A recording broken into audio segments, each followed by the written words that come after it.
নমস্কার, সবাই কেমন আছেন? আশা করব সবাই ভালো আছেন। আজকে আমার ব্লগে আপনাদের সবাইকে স্বাগত।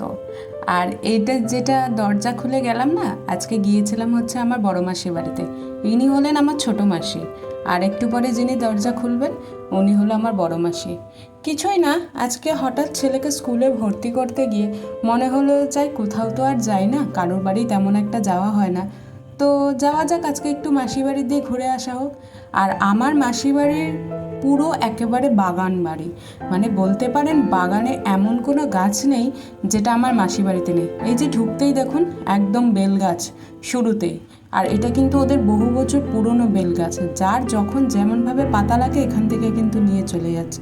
দেখুন ইনি এই যে গেট খুলছেন, ইনি হলেন আমার বড় মাসি, মানে আমার মায়ের বোন, নিজের বোন। তো আজকে চলে গিয়েছিলাম তার বাড়িতেই, আর আজকে তার বাড়িটাই আপনাদের সবাইকে ঘুরে ঘুরে দেখাবো। তিনি কিন্তু পুরো আমার ছেলেকে সারপ্রাইজ দিয়ে দিল একটা, যে দরজা খুলতেই। সবচেয়ে বড় নস্টালজিয়া আমাদের এখানে কিন্তু এখন আর নেই এই যে চাপা কল। আমাদের আগে বহু প্রচলিত ছিল, কিন্তু এখন আর দেখা যায় না। আমার মাসির শখ হলো একটাই, প্রচুর গাছ লাগানো, প্রচুর, মানে এত গাছ লাগানো না, সত্যিকারে সেটাকে বলা হয় মানে ওখানে একটা বাগান বাড়িই বলতে পারেন। হ্যাঁ, আমার মাসে গাছ লাগানো শখ, কিন্তু গাছেরাও কিন্তু নিজেদের থেকে আবার গাছও অনেক তৈরি করেছেন, জানেন তো। এ দেখুন টগর ফুল গাছ, কি সুন্দর না ফুলগুলো ফুটে রয়েছে, একদম বড় বড় থোকা থোকা টগর ফুল ফোটে। আর তুলসী গাছের প্রায় তো ওখানে বন, আমাদের একটা খুঁজতে আর কিনতে কত টাকা লাগে বাজারে। আর আমার মাসির বাড়িতে যেন ঝাঁকে ঝাঁকে তুলসী গাছ হয়ে রয়েছে। তাদেরকে কিন্তু কোনোভাবে বড় করতে হয় না, তারা নিজেরাই একজনের চারা থেকে আর একজন বেড়ে উঠে একেবারে বন তৈরি হয়ে গিয়েছে। এই যে আমার মাসি ফুল তুলে সেই ফুল দিয়ে ঠাকুরকে পুজো দেবে, ওর নিত্যদিনের কাজ। ওর নাকি গাছের ফুল ছাড়া পুজো দিতে একদমই ভালো লাগে না, আর আমরা পাই না তাই দিই না। ওর বাড়িতে প্রচুর জায়গা, তেমনি ও গাছ লাগিয়ে রেখেছে। দেখেছেন কি সুন্দর লঙ্কা গাছ হয়েছে। আমার মাসি কিন্তু গাছের খুব যত্ন নেয়, যার জন্য ওরা এত সুন্দর করে বড় হতে পারে আর বেড়ে উঠতে পারে। এত সুন্দর গাছ না ওর বাড়িতে, গেলে পরে পুরো চোখ জুড়িয়ে যায়। ওর বাড়িটাকে আমি বলি ন্যাচারাল এসি একটা।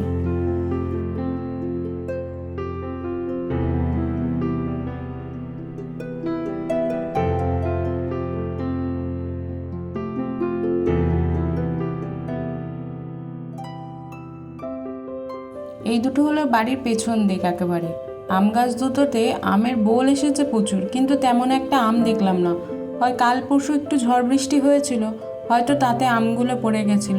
আর পিছন দিকটা একেবারে জঙ্গলে ভর্তি হয়ে গেছে। আমার মাসি কখনোই গাছ কাটতে দেয় না, সে যে গাছই হোক, লতা পাতা যে গাছই হোক। হ্যাঁ, এখানে যে তেনারা নেই সেটাও নয়, একেবারে বিশাল বড় বড় রয়েছে, কিন্তু তাদের খোঁজ আজকে আর আমার মিলল না।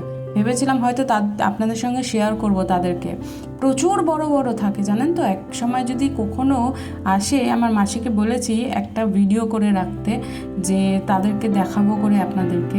প্রচুর বড় বড়, কিন্তু সব সময় আজকে আর আমি দেখা পেলাম না। দেখেছেন আম গাছগুলো কি সুন্দর না একেবারে। সত্যি কথা বলতে ও মানে এই দুটো গাছের মাসি আর কোনো যত্ন নেয় না, কিন্তু ওই যে প্রকৃতির সৃষ্টি, তাই প্রকৃতির আবহাওয়াতেই তারা বেড়ে উঠছে। আর আমার ছেলে হিরো হয়ে বেরোচ্ছেন এখন ঘুরতে, তাই ছোট দিদুনের ঘরে যাচ্ছেন। আর কি, এইভাবেই চলুন আজকে আর একটা জিনিস দেখাই। ওই যে দূরে আম গাছটা দেখবেন, আম গাছটা কি সুন্দর দেখুন। আর আজকে মেঘও হয়েছিল, ভেবেছিলাম হয়তো প্রচুর বৃষ্টি হবে, কিন্তু হলেও আর কই, তেমন একটা বৃষ্টি হলো না। থোকা থোকা ফুলগুলো দিয়ে মাসি রোজ কিন্তু পুজো দেয়, আর আমরা একটু ফুলের জন্য বাজারে কিনতে গেলে কতগুলো করে টাকা নেয়, কিন্তু মাসির বাড়িতে ঠাকুর কিন্তু প্রতিদিন এই ফুল দিয়েই একেবারে পূজিত হয়।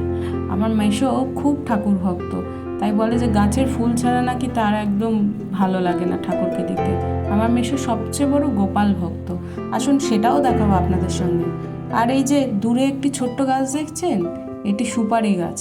আর একটা বড় সুপারি গাছগুলোর থেকে নাকি সুপুরি ছোট ছোট পড়ে এই গাছগুলো আবার গজিয়ে উঠছে। মাসি তুলে ফেলে দেয় না, তাও বলে থাক, হোক, জায়গা যখন আছে তারা বেড়ে উঠতে কি, চারিদিকটা সবুজে সবুজ থাকবে আর অক্সিজেনে আমার বাড়িটা ভরপুর থাকবে। আর এটি হলো মাসির বাড়ির বেল গাছ। সারা বছর জানেন বেলে একদম ভর্তি হয়ে থাকে, সারাটা বছর। এমন নয় যে এটা সিজনে শুধু হয়। দেখছেন এখনও দু একটা কিন্তু বেল রয়েছে। যদিও বা মাসির ভাসুরের ঘরে গেলে উঠে আপনাদের দেখাতে পারতাম, অন্য একদিন আপনাদেরকে এই গাছটা সামনে থেকে দেখাবো।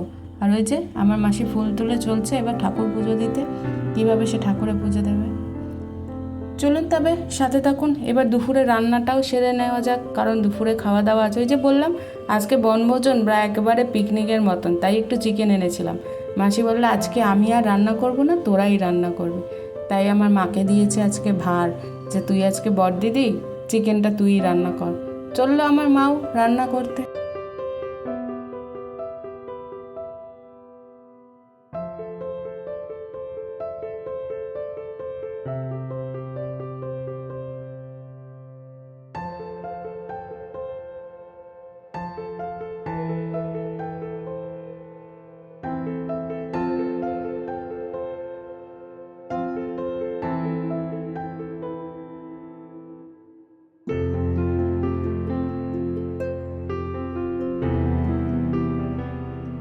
তার শরীরে কোথাও একটু ভয়টা দেখতে পাচ্ছেন? কুকুরগুলোকে কিভাবে তাড়াচ্ছে, সে জানি গেটের দারোয়ান, তাদেরকে বলছে আমার বাড়ি থেকে বেরিয়ে যা।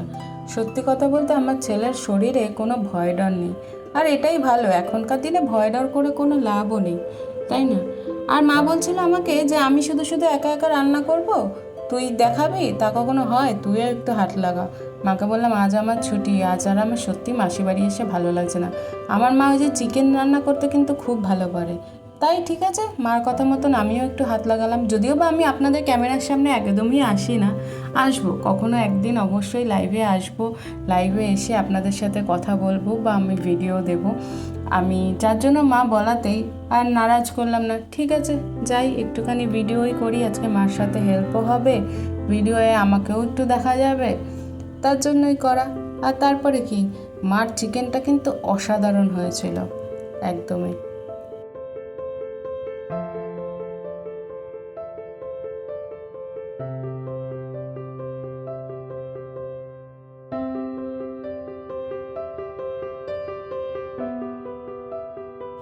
দেখুন এটি হলো আমার মেসোর গোপাল। আমার মেসো গোপালকে যেভাবে সেবা করে, প্রায় 1 ঘন্টা ধরে আমার মেসো এই গোপালকে পুজো দিয়ে থাকে জানেন। রোজ তার এই নিত্য গাছের ফুলগুলো তার লাগবেই, তা না হলে নাকি তার গোপাল নাকি অসন্তুষ্ট হয়। তাকে শোয়ানো, তার খাট, তার চোখ মোছা, সকাল হলে তাকে মুখ মোছা, শুধু দাঁত ব্রাশ করাটা বাকি থাকে। একটা সন্তানকে যেমন করে আমার মেসো ঠিক সেরকমভাবেই কিন্তু ঠাকুর পুজো করে। উনি সকালে পুজোটা দিয়ে যান, তারপরে আমার মাসি দুপুরবেলা তাকে স্নান টান করিয়ে গয়নাগাটি পরিয়ে একেবারে রেডি করে। আর এই যে সিংহাসনটি আঁকা দেখতে পাচ্ছেন, এটা কিন্তু আমার মাসির কাঠের সিংহাসন, আর ওর নিজের হাতে কলকাগুলো করা। ও নিজের হাতে কিন্তু খুব সুন্দর সুন্দর জিনিস বানাতে পারে। তা আমি বলি তুইও একটা চ্যানেল যখন খুলেছিস, সেই চ্যানেলটা এগুলোই দেখা। কিন্তু ও একটু লজ্জা পায় কি নিজের মুখ দেখাতে, না আমার মুখ দেখাবি না। কারণ দেখুন আগেকার দিনের একটু মানুষ তো, আমাদের মতন তো আর এত অ্যাডভান্স নয় না। তবুও তার একটা চ্যানেল আছে, ও আপনাদেরকে বলবে, আপনারাও শুনবেন। আর এই যে নিজের গাছের ফুল দিয়ে দেখেছেন কত সুন্দর পুজো দেওয়া যায়, ভালোও লাগে না এই দৃশ্যটা দেখতে।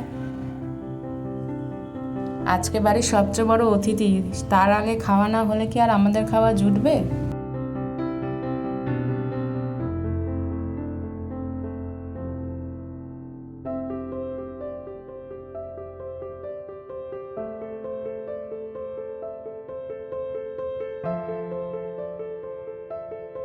এই যে যার এতক্ষণ ধরে অপেক্ষা, আমার বড় মাসির ছেলে, সে জানতো না যে আমরা আজকে এসেছি।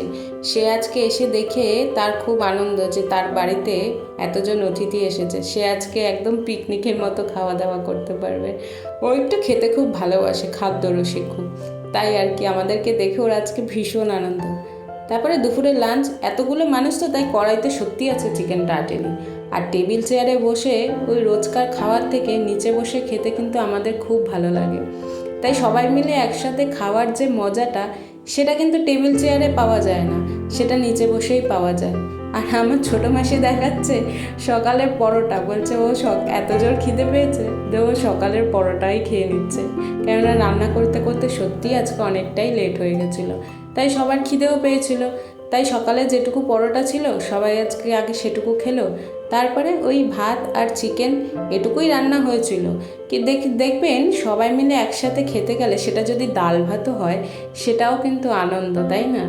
আর সবাই মিলে আজকে তো অনেক দিন পর এক জায়গায় হওয়া, শুধু এখানে আমার ছোট ভাইটা মিস হয়ে গেছে। ওরও স্কুল ছিল, কিন্তু ও স্কুল থেকে একেবারে বাড়ি চলে গেছে, ও আর জানতো না যে আমরা ওখানে যাব। আর ওই যে দূরে আমার বদমাসটা বদমাশি করেই চলেছে। আজ সকাল সকাল নানা রকম কাজকর্ম নিয়ে ব্যস্ত ছিল। একটা কাজ পরিকল্পনা করে রেখেছিলেন যে ঠিক করবো, সেই মুহূর্তেই আমার একটা ফোনটা বেজে উঠলো। শুনে দেখলাম যে আমার দিদির মেয়ে ফোন করেছে। সে বললো, মাসি আজ তোদের বাড়িতে যাব। আমি সঙ্গে সঙ্গে বললাম, হ্যাঁ ঠিক চলে আয়।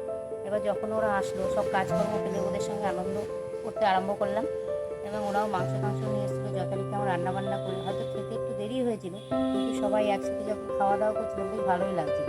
আপনারা তো ওর চ্যানেলটি দেখছেন কতদিন ধরে, বেশ ওকে যেমন সাপোর্ট করছেন, আমাদেরও একটু সাপোর্ট করবেন। আমাদেরও একটি মা ছেলে মিলে নানা রকম আমরা কাজকর্ম করি, নানা রকম ভিডিও ছাড়ি। আমাদের চ্যানেলটির নাম হচ্ছে হরেক রকম। এই চ্যানেলটিও যদি একটু সাবস্ক্রাইব করে দেন আর একটু লাইক শেয়ার করে দেন, কেন আমরা চ্যানেলে ভিডিও ছাড়তে সাহায্য করে দিলে আমরাও সেটা ছাড়তে পারবো, আর আমাদের একটু সহযোগিতা হবে, আমাদের একটু সাবস্ক্রাইব বাড়বে। আপনারা যারা বন্ধু আছেন তারাও যেন আমাদের চ্যানেলে এসে একটু ঘুরে যান। আমাদের যে চ্যানেলটির নাম বললো সেটা হচ্ছে হরেক রকম চ্যানেল।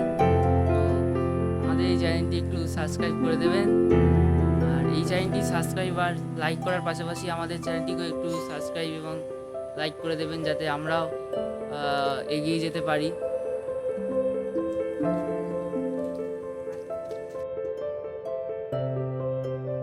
আর কি, এবার বাড়ি ফেরার প্রস্তুতি। তাই সন্ধ্যা হতে না হতেই মাসি বলল, দাঁড়া একটু অপেক্ষা করে যা, সন্ধ্যাবেলা একটু কফি করি। আজকে তোরাই তো রান্নাবান্না করলি, আমি না হয় একটু কফি করেই খাওয়াই। তাই মাসি অনুযায়ী মাসিকে বললাম, ঠিক আছে তাহলে কর, আজকে কফিটাই করি। আর জানেন তো, আমি ওকে তুই করেই বলি, কেননা ছোট থেকে কিন্তু আমি ওর কাছেই মানুষ। আমার পড়াশোনার শুরুটাও কিন্তু আমার এই মাসির কাছ থেকে। আমার যে ড্রয়িংগুলো শেখা সেটাও কিন্তু আমার এই বড় মাসির কাছ থেকে। তাই বলতে পারেন আমার একটা দ্বিতীয় বা তৃতীয় মা কিন্তু ও। যেমনি আমার দিদা এক মা আমাকে মানুষ করেছেন, আমার মা আমাকে জন্ম দিয়েছেন, আর এই মাসি কিন্তু আমাকে লেখাপড়া শিখিয়েছেন। চলুন তবে আর কি, কফি টফি খেয়ে এবার বাড়ি ফেরার রহনায় যাই। আর সত্যি কথা বলতে এত ছোট নাতিকে কে আর ছাড়তে চায়, তাই সে একদমই ছাড়তে চাইছিল না, না আর একটুখানি থেকে যায়। কিন্তু এই যে বৃষ্টি বাদলের দিন বাড়ি তো যেতেই হবে তাড়াতাড়ি করে, এইটুকু ছোট বাচ্চা নিয়ে তো আর রাত্রিরে বাইরে থাকাটা সম্ভব না, তাই না? চলুন তবে, ভালো থাকবেন সবাই। আবার নতুন করে নতুন একটি ব্লগে অবশ্যই দেখা হবে। আর সবচেয়ে বড় কথা, আমি বারবার বলছি যে আপনাদের সত্যি অসংখ্য ধন্যবাদ এই কদিনে আমার চ্যানেলটাকে এত সুন্দর সাবস্ক্রাইব করার জন্য।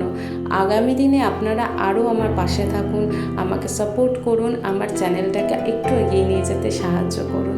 ব্যাস এটুকুই। আর সবার স্নেহ নিয়ে, ভালোবাসা নিয়ে আজকে এখানে রাখলাম। Tata, bye bye.